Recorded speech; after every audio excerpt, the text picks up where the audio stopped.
L'evolució artística del pintor valencià Antoni Miró es pot veure aquests dies en una antològica a la Pia Almoina de Barcelona. L'exposició recull 107 obres realitzades des de 1960 fins a aquest any i mostra les diferents facetes d'una obra situada dins el realisme social.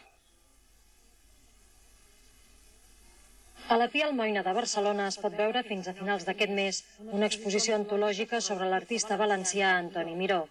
La mostra recull una sèrie d'obres que van des dels anys 60 fins a les creacions més recents. 107 exemples que expliquen la seva trajectòria artística, que comença en l'expressionisme figuratiu i que a poc es va introduint en altres corrents, com el pop art, que utilitza en la seva personal interpretació de la història de l'art. A partir de finals dels 60, alguns dels seus quadres porten un missatge crític i de denúncia que mai ha abandonat, sobretot pel que fa a l'opressió i a diversos temes polítics. També ha anat adquirint altres compromisos que ha plasmat repetidament en les seves peces, com per exemple la relació de l'home amb el medi ambient. Aquesta antològica d'Antoni Miró, nascut al COI l'any 44, ha estat organitzada pel Departament de Cultura de la Generalitat i la Caja de Ahorros del Mediterrani.